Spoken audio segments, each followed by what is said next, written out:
दोस्तों, कैसे हैं आप लोग। आज की इस वीडियो में हम लोग doctrine of separation of power के बारे में जानेंगे। कल हम लोगों ने रूल ऑफ लॉ के बारे में जाना था, जिसमें ये भी जाना था कि 1976 के आपातकाल के समय में एडीएम जबलपुर एक केस आया था,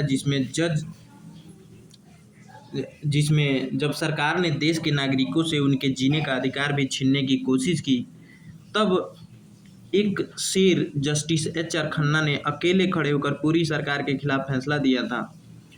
उनका हथियार रूल ऑफ लॉ ही था। उन्होंने कहा था कि सरकार कितनी भी ताकतवर क्यों न हो जाए, कानून की लाठी उससे भी बड़ी होती है।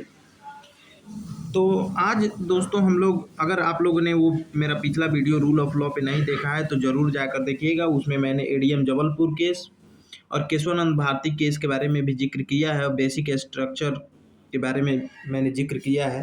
काफ़ी इम्पोर्टेंट दोनों केस है और वो लेक्चर भी काफ़ी इम्पोर्टेंट है, जिसमें मैंने एवी डाइसी के बारे में जिक्र किया है, तो वो वीडियो जाकर ज़रूर देखिएगा।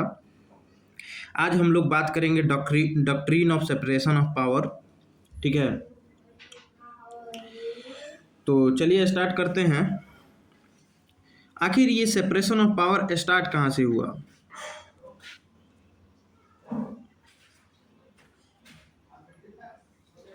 ये सेपरेशन ऑफ पावर स्टार्ट कहाँ से हुआ, तो मान लीजिए एक ही व्यक्ति खुद कानून बनाए, वही व्यक्ति उस कानून को लागू करे और पुलिस की तरह आपको पकड़े और वही व्यक्ति जज बनकर आपको सजा भी सुना दे, तो क्या आपको न्याय मिलेगा? बिल्कुल भी नहीं। इसी तानाशाही और मनमानेपन से बचने के लिए दुनिया में एक सिद्धांत आया, जिसे हम लोग सेपरेशन ऑफ पावर के नाम से जानते हैं। तो चलिए स्टार्टिंग से देखते हैं और शुरू करते हैं कि क्या होता है separation of power. Doctrine of separation of power is a fundamental principle of modern constitutional and administrative governance. The doctrine implies that three organs of government, legislature, executive and judiciary, must exercise their respective powers independently without encroaching upon domain of others। मतलब कि ये doctrine of separation of power है, उसको government के 3 organ के रूप में बांट दिया गया है, लेजिस्लेचर, एक्सिक्यूटिव और जुडिशरी, और तीनों ये इंडिपेंडेंटली काम करते हैं बिना एक दूसरे के काम में बाधा डाले। ठीक है, हिंदी आप यहाँ पे देख सकते हैं। शक्तियों का पृथक्करण का सिद्धांत आधुनिक वैधानिक और प्रशासनिक शासन का एक मूलभूत सिद्धांत है। इस सिद्धांत का तात्पर्य यह है कि सरकार के तीनों अंगों विधायिका, कार्यपालिका और न्यायपालिका को एक दूसरे के अधिकार क्षेत्र में अतिक्रमण किए बिना अपनी शक्तियों का स्वतंत्र रूप से प्रयोग करना चाहिए। अब चलिए ये तीनों ऑर्गन को देख लेते हैं। सबसे पहले लेजिस्लेचर।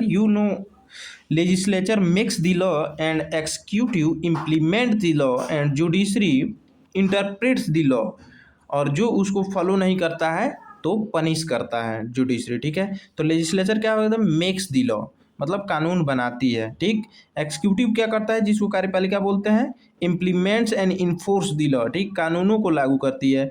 जुडिशरी क्या करती है? तो interprets the law and resolve dispute. न्यायपालिका जो है कानूनों की व्याख्या करती है और विवादों का निपटारा करती है। ठीक है, चलिए आगे बढ़ते हैं। हिस्टोरिकल बैकग्राउंड इसका देख लेते हैं और ओरिजिन कैसे हुआ। तो ancient origin traces back to Aristotle, who divided government function into deliberative, official and judicial category। ठीक है, अरस्तु के विचारों से मिलती है इसकी प्राचीन जड़ें, जिन्होंने सरकार के कार्यों को विचार विमर्श, आधिकारिक और न्यायिक श्रेणियों में विभाजित किया था। ठीक, उसके बाद से आते हैं जॉन लॉक 17वीं शताब्दी में। Divided power into legislative, executive and federative. ठीक, जॉन लॉक ने शक्तियों को विधायी, कार्यकारी और फेडरेटिव विदेश नीति में विभाजित किया। उसके बाद से आते हैं बरौन डे मॉन्टेस्क्यू। ठीक, तो मॉन्टेस्क्यू साहब ने अपने famous book spirit of law दिया था। ठीक है, और उसमें प्रतिपादित किया था। देखिए, बरौन डे मॉन्टेस्क्यू अपनी प्रसिद्ध book The Spirit of the Laws में इस सिद्धांत को अपने आधुनिक रूप में प्रतिपादित किया था। ठीक है, अभी जो हम लोग पढ़ रहे हैं उसका इन्हीं को श्रेय जाता है बैरोन डी मॉन्टेस्क्यू को।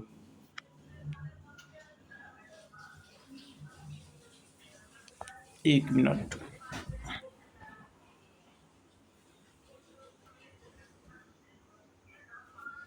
हाँ, आगे बढ़ते हैं। तो मॉन्टेस्क्यू का त्रिस्तरीय मॉडल मतलब ट्रिपार्टाइट मॉडल क्या है उसको देख लेते हैं। Montesquieu argued that when legislative and executive powers are united in the same person or body there can be no liberty. ठीक है, जब लेजिस्लेटिव और एक्सिक्यूटिव एक ही में यूनाइट हो जाते हैं तो वहाँ पे किसी मतलब एक ही व्यक्ति या बॉडी में यूनाइट हो जाते हैं तो वहाँ पे लिबर्टी नहीं रह जाती है। To prevent tyranny power must check power. ठीक है, टायरेनी को ख़त्म करने के लिए या रोकने के लिए पावर मस्ट चेक पावर। ठीक है, मतलब एक पावर दूसरे का चेक कर सकता है, जैसे जुडिशरी लेजिस्लेटिव द्वारा बनाए गए कानूनों का चेक करता है ना, चेक एंड बैलेंस, तो उसी प्रकार से मॉन्टेस्क्यू डॉक्ट्राइन्स हैज़ 3 कोर प्रोपर्सन्स। ठीक है, मॉन्टेस्क्यू के 3 प्रोपर्सन्स हैं जो डॉक्ट्रिन उन्होंने दिए। यहाँ पे हिंदी आप लोग देख सकते हैं। मॉन्टेस्क्यू का तर्क था कि जब विधायी कार्यकारी शक्तियां एक ही व्यक्ति या निकाय में केंद्रित हो जाती हैं तो वहां स्वतंत्रता समाप्त हो जाती है। तानाशाही को रोकने के लिए शक्ति ही शक्ति को नियंत्रित करे। ठीक है, मॉन्टेस्क्यू के सिद्धांत के 3 मुख्य प्रस्ताव हैं। कौन कौन से हैं यहाँ पे देख सकते हैं। नो ओवरलैपिंग पर्सन्स, व्यक्तियों का दोहराव नहीं। The same person should not be a member of more than one organ. ठीक है, एक ही व्यक्ति को एक से अधिक अंगों का सदस्य नहीं होना चाहिए। जैसे मान लीजिए कि वो व्यक्ति राज्यसभा का भी सदस्य हो और लोकसभा का भी सदस्य हो, तो मॉन्टेस्क्यू ने इस पे रोक लगाया था, बोला था कि ऐसा नहीं होना चाहिए।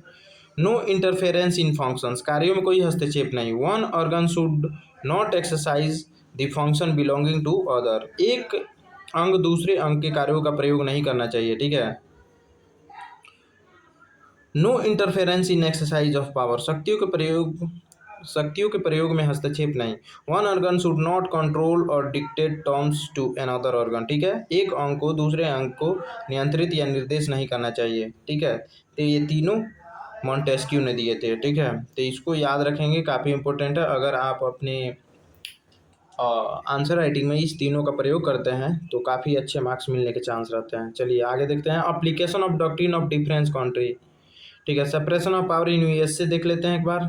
The USA constitution strictly adopt the doctrine of separation of power combined with the system of checks and balance. ठीक है, तो यूएस कॉन्स्टिट्यूशन जो है स्ट्रिक्टली फॉलो करता है। ठीक है, सेपरेशन ऑफ पावर के डॉक्ट्रिन को। उसमें 3 आर्टिकल हैं, तीनों आर्टिकल देख लीजिए। पहला आर्टिकल जो है vest legislative power in Congress. ठीक है, पहला आर्टिकल बोलता है कि लेजिस्लेटिव पावर जो है कांग्रेस में समाहित होगी या निहित होगी। आर्टिकल 2 कहता है vest executive power in president, और एक्सिक्यूटिव पावर प्रेसिडेंट में होगी और जुडिशियल पावर सुप्रीम कोर्ट में होगी, ये बात कहता है। ठीक है, अमेरिकी संविधान शक्तियों के पृथक्करण के सिद्धांत को नियंत्रण और संतुलन की प्रणाली के साथ कड़ाई से अपनाता है। अनुच्छेद 1 कहता है कि विधायी शक्ति कांग्रेस में होगी, कार्यकारी शक्ति राष्ट्रपति को देता है और न्यायपालिका की शक्ति सर्वोच्च न्यायालय में होगी। ठीक है, सेपरेशन पावर इन यूके देख लेते हैं। The UK does not have a strict separation of power. ठीक है, जो उसमें लेजिस्लेटिव होते हैं वही एक्सिक्यूटिव होते हैं। ठीक है, due to the parliamentary system there is overlap between executive and legislative, prime minister and cabinet are members of parliament. ठीक है, दोनों सेम ही होते हैं। यूके में शक्तियों का पृथक्करण कठोर पृथक्करण नहीं है। संसाधनात्मक प्रणाली के कारण कार्यपालिका और विधायिका के बीच गहरा जुड़ाव होता है। प्रधानमंत्री और कैबिनेट मंत्री संसद के ही सदस्य होते हैं। ठीक है, separation of power in India को देख लेते हैं। In India follows the parliamentary from the democracy like UK. ठीक है, मतलब यहाँ पे भी जो है जो लेजिस्लेचर होते हैं वही एक्सिक्यूटिव का भी कार्य करते हैं, इसीलिए यहाँ पे भी और इसीलिए यहाँ थोड़ा क्या हो जा रहा है, तानाशाही आ जा रहा है। ठीक है, India follows the parliamentary form of democracy like UK, therefore strictly textual separation of power is not adopted, ठीक है। Instead India flow a system of broad functional separation coupled with the checks and balance, ठीक है।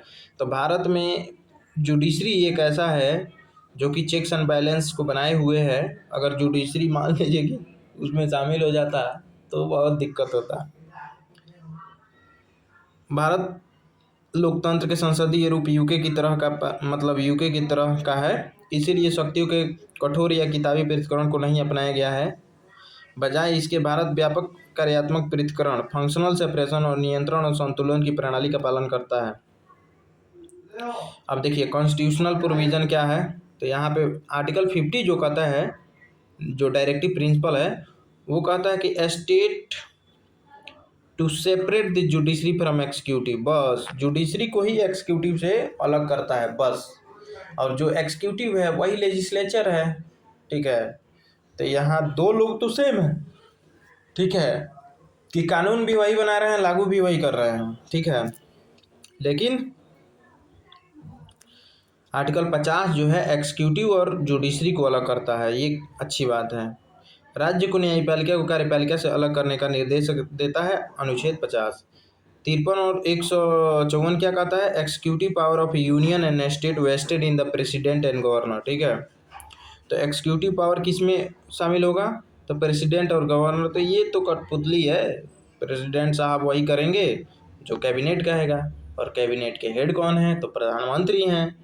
तो जाहिर सी बात है कि प्रधानमंत्री साहब ही कानून बनाते हैं और वही लागू करते हैं। और 121 और 211 का कहता है पार्लियामेंट और legislature can not discuss the conduct of जजेस, ठीक है। तो 121 में पार्लियामेंट में कंडक्ट ऑफ जजेस का डिस्कशन नहीं हो सकता है, और 211 में लेजिस्लेचर को क्या करता है, बार करता है कि वो भी डिस्कस नहीं कर सकता है कंडक्ट ऑफ जजेस को। और 122 कहता है कि court can not inquire into proceeding of parliament, और 212 कहता है कि court can not inquire into proceeding of legislature, ठीक है। और 361 क्या है, immunity to president and governor from court proceeding, ठीक है। 361 में कोर्ट प्रोसीडिंग से बचाया गया है प्रेसिडेंट और गवर्नर को। आज ये आगे देख लेते हैं, overlapping of power in modern administrative state. State absolute separation is practically impossible. The executive in India exercise delegated legislation power, framing rules, regulations and notifications, quasi-judicial power, resolving dispute via tribunals like CAT, NGT। मतलब आधुनिक प्रशासनिक राज्य में शक्तियों का overlapping मतलब दोहराव हो जाता है। एक आधुनिक कल्याणकारी राज्य में पूर्ण पृथक्करण व्यवहारिक रूप से असंभव है। भारत में कार्यपालिका निम्नलिखित शक्तियों का प्रयोग करती है। हाँ भाई, जस्टिफाई तो कर ही देना चाहिए, गलत तो गलत होता है, उसे गलत बोलो, लेकिन जस्टिफाई कर रहे हैं। चलिए आगे बढ़ते हैं। प्रतियोजित विधायी शक्तियाँ, नियम विनिमय, अधिसूचना बनाना डेलीगेटेड लेजिस्लेशन का काम है। अर्ध न्यायिक शक्तियाँ जैसे न्यायाधिकरण के माध्यम से विवादों का निपटारा करना। आज ये कुछ लैंडमार्क जजमेंट देख लेते हैं, ठीक है। तो पहला है Ram Jawaya Kapur versus state of Punjab. इसमें सुप्रीम कोर्ट ने क्या कहा था कि सर्वोच्च न्यायालय मतलब सुप्रीम कोर्ट ने माना कि भारतीय संविधान ने शक्तियों के पृथक्करण के सिद्धांत को उसी पूर्ण कठोरता में स्वीकार नहीं किया है, फिर भी विभिन्न अंगों के कार्यों को पर्याप्त रूप से स्पष्ट और अलग किया गया है। IC Golaknath versus state of Punjab, आप कभी भी जब आगे पढ़ेंगे ना तो ये बहुत बार आपको जिक्र मिलेगा, इसका काफ़ी इम्पोर्टेंट है। इसमें जस्टिस सुब्बा राव ने टिप्पणी की कि संविधान 3 मुख्य अंगों का अस्तित्व में लाता है और प्रत्येक अंग को अपने निर्दिष्ट क्षेत्र के भीतर ही कार्य करना होता है, ठीक है। Justice Subba Rao observe that the constitutional brings into existence 3 major instruments and each instrument has the function with in its assigned sphere, ठीक है। मतलब एग्जीक्यूटिव, जुडिशरी और लेजिस्लेचर का तीनों का अपना अलग अलग कार्य है, तीनों को अलग अलग कार्य करना चाहिए। Keshavananda Bharati versus state of Kerala में क्या बोला गया था कि Supreme Court held that separation of power is a part of basic structure of constitution which can not be destroyed by parliament through the constitutional amendment, ठीक है। तो ये काफ़ी इंपॉर्टेंट चीज़ है कि केशवानंद भारती केस में सर्वोच्च न्यायालय ने कहा था कि शक्तियों का पृथक्करण संविधान के मूल ढांचा मतलब बेसिक स्ट्रक्चर है और इसे संवैधानिक संशोधनों के माध्यम से नष्ट नहीं किया जा सकता है। ठीक है, उसके बाद से आता है Indira Nehru Gandhi versus Rajnarayan.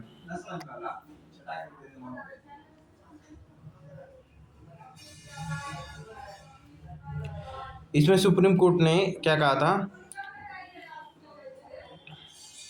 Supreme court struck down Article 392 which sought to validate PM's election without judicial review, holding that resolving a election dispute is a judicial function and parliament cannot perform judicial function by legislative degree। ठीक है, तो यहाँ पे कर लीजिएगा 392, यहाँ थोड़ा गलत हो गया है, नहीं ये तो ठीक है। सुप्रीम कोर्ट ने 39वें संविधान संशोधन के उस हिस्से को रद्द कर दिया जो न्यायिक समीक्षा के बिना पीएम के चुनाव को वैध बनाने की कोशिश करता था। अदालत ने माना कि चुनावी विवाद का फैसला करना एक न्यायिक कार्य है और संसदीय विधायी आदेश द्वारा न्यायिक कार्य नहीं कर सकती है। ठीक है, तो ये भी इंदिरा नेहरू गांधी वर्सेस राजनारायण काफ़ी इम्पोर्टेंट केस था। ठीक है, जिसमें इंदिरा गांधी के जो इलेक्शन को जो है इलाहाबाद हाई कोर्ट ने क्या कर दिया था, नल एंड वाइड कर दिया था। ठीक है, तो इसी में सुप्रीम कोर्ट ने कहा था कि जुडिशियल रिव्यू क्या है, कोर्ट का एक शक्ति है, उसे ख़त्म नहीं किया जा सकता है। सो थैंक्स फॉर वाचिंग, मिलते हैं नेक्स्ट वीडियो में। वीडियो कैसा लगा कमेंट में ज़रूर बताएं और मेरा अगर पिछला वीडियो अपने रूल ऑफ लॉ का नहीं देखा है तो ज़रूर जाकर देखिएगा। मैंने इसका प्लेलिस्ट बना रखा है एडमिनिस्ट्रेटिव लॉ का। So thanks for watching.